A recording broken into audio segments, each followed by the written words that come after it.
Okay, so NJ, tell us a little bit about what you've been working on, what you kind of got going in the works here. Just kind of give everyone a good update of what NJ is up to these days. Yeah, we just kind of wrapped up the Grenades in a Glass House promo and release back in December. The album came out, and we've been kind of riding off that for a bit. We put out the Christmas in July video a couple weeks back, and I mean the response on that has been great. So that's huge to me because we put a lot of work into that. Right now, I'm working on an extended version of the album, just because a lot of people's biggest problem with the album was that it was too short, which I mean is a great problem to have with an album. That just means people wanted to hear more. So, I mean, one of those things that I wanted to do, even when we were making the album, was go back, add more content to the story, and just kind of see where that goes. Because I think with the way that the album is structured, it's a very easy listen because it's very short, and it starts at one place and it ends in another place, and it is like a complete story. And I think that yeah, after I've lived with it for a little while since the album's come out, it's given me a little bit of an incentive to go back and add more of a story to it and add more content to that because people have just taken to it very very well, and I mean I'm so grateful for the response that we've got on the album. It's been amazing. And I guess without going into too deep of details, what are kind of your ideas coming up with the extended version of possible concepts and things like that? Yeah, I mean, like we've been drafting up some pretty rad stuff. We want to give people an opportunity to kind of be a part of the music and own something that's actually cool to have. And I think that that's something that's not really tapped into with music a lot.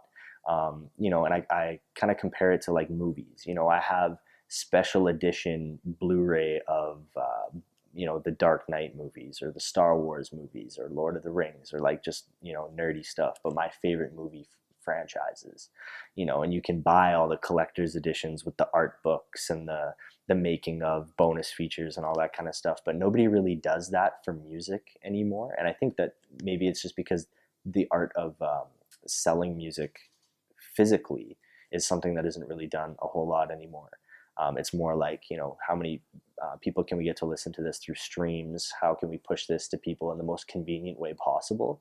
And I think that people are really missing out on that experience of buying something and holding it and just feeling like this purchase was worth it, and just being able to put it on a shelf or something and have that be a reminder of how important that this piece of music is to you. I think that that's something that's really cool, and I think that we're working on a bunch of ideas right now to try to capture that.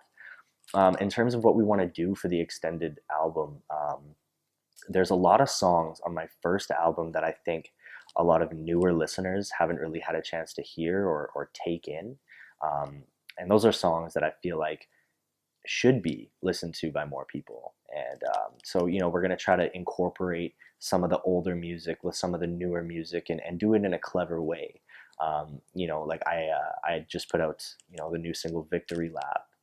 And, that was kind of made as almost like a thank you for the album to all the people that had listened to the album. And it was very much so like almost like an after credit scene of a movie. It was like, this is over now, but this is a taste of what's to come. I'm still working. I'm still writing. I'm still, actively working with beat producers and things like that. So, I mean, that's not going to stop, but I do want to give people an opportunity to kind of get back into that Grenades in a Glasshouse experience because I think that there's more to see there. You have been working on some podcasts there. Maybe you should enlighten the people on what's coming down the pipeline for them and what they can expect. Yeah, man. It's gonna be some funny stuff. It's gonna be some thought provoking stuff. I'm so grateful to have people in my life who I can have genuine conversations and dialogues with about all kinds of, whether it be music news, movie news, just world news, politics, current events, things like that. And I can share my opinion on those things with them. And I think that those are the most interesting conversations to listen to as an outsider. And I think that it's going to be able to draw a lot of people in because we're not gonna make our episodes too long, but at the same time, they're gonna be something that you can kind of throw on in the background if you're, driving or working out or, playing video games and you don't really want to listen to the sound or, whatever. Um, and it's going to be one of those things that's a laugh to listen to, but also kind of makes you think and doesn't make you feel too dumb. So, I try to balance out the dumbness in the podcast, say some wild, crazy things every once in a while to keep it moving. But no, it's a great time, and the time that we've spent recording and just working on it together has been like so positive so far. So I'm just really excited to see where that goes because just recording it is so much fun. Like I would just do it every day if I could because of how awesome it is to have that conversation about just things that I feel every day and just get other people's opinions on it and then be able to listen back to it later. So July 10th, I'm going to be opening for Insane Clown Posse at TCU here in Saskatoon, which is the biggest venue that I've performed at. So I mean, it's going to be interesting. I've never done a hip hop show there, and I'm really excited to see where that goes and what direction that show decides to take. Um, to prepare for it, I mean, I've been doing a lot of practicing on my stage presence. I've been doing a lot of practicing with my vocals, trying not to get shortness of breath. I'm going to be up on that stage for a bit, and I just want to rock it and give people the best performance that I got in me. The good news is the last couple shows that I've done, whether it be some open mics or the Grenades in a Glasshouse release party, the performances that I've been able to give have been, so positive. And I haven't felt like I've given a bad performance in a very long time. So I think if I can continue this hot streak, that's going to be one for the books. In terms of other stuff though, to get prepared for it, I mean, like I mentioned, the extended version of the album. I mean, my goal is to try to have something prepared for that show because I want to be able to give people something and just say, hey, I am NJ, this is me, in case we haven't met before, in case you haven't seen me perform before. If this is going to be your introduction to me and my music, I want to make an impression on you, not just walk out to every person in the crowd and just give them a free mixtape or something like that. I want people to engage with me. I want to have a conversation with people about the music and see where that goes because hearing other people and their opinions on my music and the way that I approach it is one of the biggest reasons why I do it, to be honest. So Okay, so tell us about your feelings on the outcome of the music videos, and I guess any promotions that kind of went with the Grenades and the Glass House outside the music aspect of it. yeah. I mean, the whole thing kind of started with the Infinite song and video. And that one hit a lot of people like really off guard. That was one of the songs. I think that was the last song that we finished on the album. The album was pretty much done, and then that was almost like an afterthought. It was like, the beat was there, and I had been talking to Mike Achi on coming in and doing some kind of a verse for me or something in the album, but I didn't really know what I wanted him to do. And he kind of showed up and he laid this verse about his mom. And we worked on it a little bit and we got it to where it needed to be, and it was a great verse. And I had Shay in the studio with me and Mike, and I mean the three of us, we just kind of chopped it up and we went over the beat and we went over the how we could handle a chorus, where we would put the chorus, if we would have the chorus when the beat is down or when the beat is up, or whatever. And then it just kind of played itself out, and then yeah, the song hit and the video was great. We had such a blast recording. We went about 45 minutes east of the city, um, to this small town, and we just found like the coolest spots where we could line up like sweet shots, and where kind of represented the album and the song itself. It was a very raw, very rugged, very unpolished place.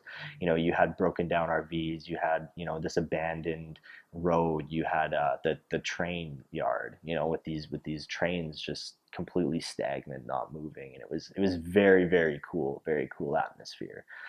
And I think that was the one. That was kind of what made everybody stop and be like, oh, like maybe I should watch out for this album. And then a month later, we hit them with Promises, Promises. And that video was awesome to shoot as well. I mean, it was definitely a chore. It felt like, kind of, you know, we were, I think we were there from what, like, I think it was like 9 p.m. and we were there till like 2 or 3 in the morning. You know, like we weren't able to have access to the boxing gym. Shout out to Hub City Boxing, by the way, for letting us use their gym for that video. But yeah, we weren't allowed to have access to it until I think like 8 or 9 p.m. So by the time we finally got in there, you know, we had to set up, get everything ready. We did all the scenes with the fighter that you see in the video, Carl, and we made him work his ass off. And it was dope. Like the end result was awesome, but I still kind of feel bad about it. Like he had just talked about how he had trained for like 6 hours that day, and then we made him work for like another 3 hours of just like going hard. Like he was pouring sweat. And then Data and I, we did our parts, you know, with my 2 verses and his chorus and his verse. And yeah, like that video turned out great too. And then we kind of revisited it, you know, like 2 months later, and we went back for the Christmas in July video. And that one I wanted to really capture the feel of like how raw that song was and how off the cuff like the verses were. And I loved the idea of, let's shoot the video in the studio while we kind of like re-record the song. And that was fun. That was a really, really good time. It was just a bunch of, you know, positivity in a room, a bunch of, you know, listening to this amazing, that's my favorite song on the album. And we just got to listen to it over and over again and just try, well, what if we put the camera here? What if we did this? What if we did that? And I just couldn't be more happy with the outcome of the videos themselves. And then in terms of the outcome of like response that I've got from it, Infinite video hit 12,000 views on YouTube last week, you know. So I mean, yeah, it's been up for a couple months, and 12,000 isn't the biggest number in the world, but I mean, like, in a city as small as this one, this is the place where we marketed it the most. Like, we put all of our marketing money and all of our advertisement money into Saskatoon because this is the most important demographic to me. I need these people behind me before I want to focus on getting other people behind me.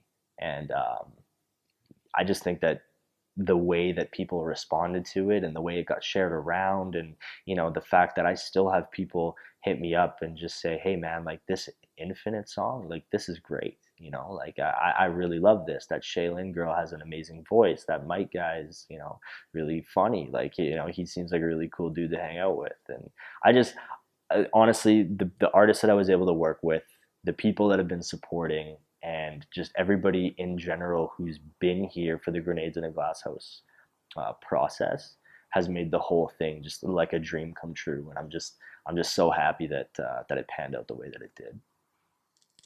So you can find me in the cut low key with my phone on vibrate, marijuana high grade. 2 women in the backseat, rich girl attitude, money for nothing, it's like I'm Dire Straits. Stay true to the game that made you, bring life to it. Boy, I've been a man since MySpace. I don't need a bank deposit on my closet, I never lost it, I let the fire rage. Burn it to the ground, start a riot, get violent, put the game in a chokehold. Taking all the smoke and pull the trigger on it. That boy is amazing, I put my finger on it and linger on it to figure how I'll get bigger off it. Get it while you can, boy, if we're talking cheddar, it's whatever, I handle it with a plan, boy. Does he do it for pleasure or popularity? Honestly, I just started rapping for the therapy. I guess it's destiny, I'm nice with a pen, was never nice with the book, so in reality it's fair to me. Take it or leave it, I don't believe it. If you can't make it happen, I'm seeing no similarities. NJ, what up?